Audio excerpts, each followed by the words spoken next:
Hello, everybody. I'm Dr. Duke, and this is another episode of Right Makes Might. Thank you so much for joining us.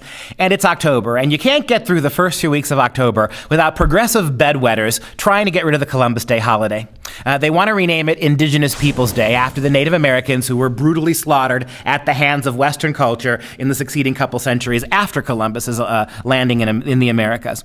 Well, that's all well and good. Let's do history for a change the way the progressives do. I'm all for renaming Monday. Instead of Columbus Day, we'll call it Indigenous Peoples Day.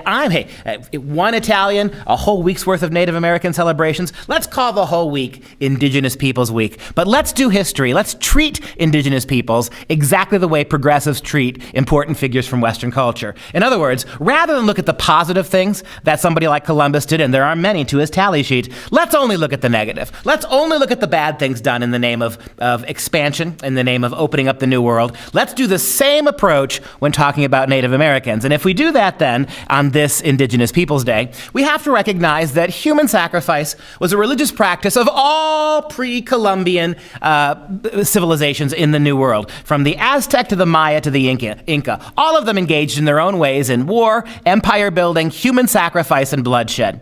Such religious practices, by the way, required constant war. In order to have the prisoners to rip their hearts out to the sun god, you needed to endlessly wage war to take the prisoners. Start with the Mayan Empire, 250 AD to about 900 AD. Archaeologists used to believe that the ancient Maya were gentle and peaceful people. We now know through various archaeological discoveries that Mayan warfare was, quote, according to one expert, intense, quote, chronic, and irresolvable, unquote, because limitations of food and transportation made it impossible to unite the region into an empire. See, long before Columbus put his pasty white face all over this continent, you had the Maya, who in South America were absolutely consolidating an empire based on blood. Archaeological records also show that wars became more intense in the Mayan kingdom, the Mayan Empire, and more frequent. Maya kings fought to capture and torture one another to prove superiority.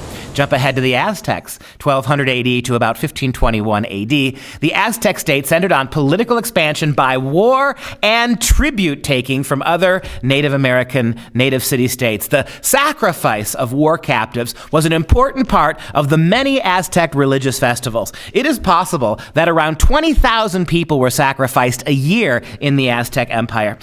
Most of those people were conquered Native American tribes that surrounded the Aztec Empire. Special occasions in Aztec culture demanded more blood. When a new temple was dedicated in the year 1487, an estimated 80,400 people were sacrificed to the sun gods. And then let's jump ahead to the Inca Empire. From 1438 to about 1533 AD, early Inca warfare was concerned merely with acquiring the wealth of the enemy. In other words, the Inca waged war to pillage and loot their enemies, their rival tribes. Gradually, however, they sought to be permanently in control of the territory of their neighbors across South America. In the Incan Empire, if you refused to accept the customs, the gods, the languages of the conquering Inca, you were slaughtered. And in North America, if you think we're too far south of the border, how about the Comanche, who were known as the Lords of the Plains? After migrating to the Great Plains, they dominated the tribes there, almost exterminating the Apaches. And if we had more time, we'd talk about the bloodthirsty history of the Apaches. But the Comanche almost eradicated them.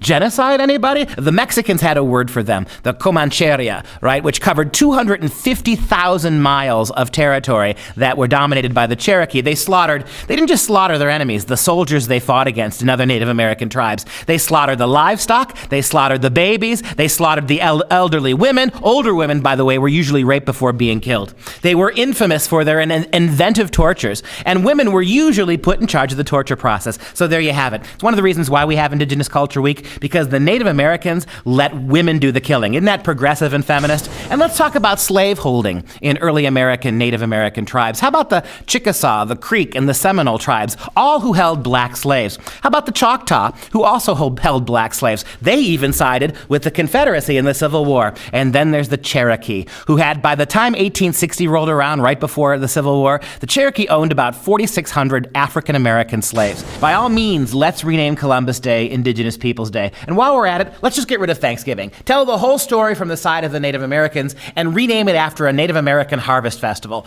But if you're going to do that, you better hold Native American culture, the culture of Indigenous people, to the same ridiculous, absurd, impossible standards standards that you hold figures like Columbus and Jefferson and all the rest of them. Let's hold Indigenous peoples accountable for the slaves they held, for the wars they waged, for the people they tortured and killed, and for the empires they built on human blood. You're willing to do that? I'll go halfway with you, and I'll celebrate Indigenous Cultures Week too.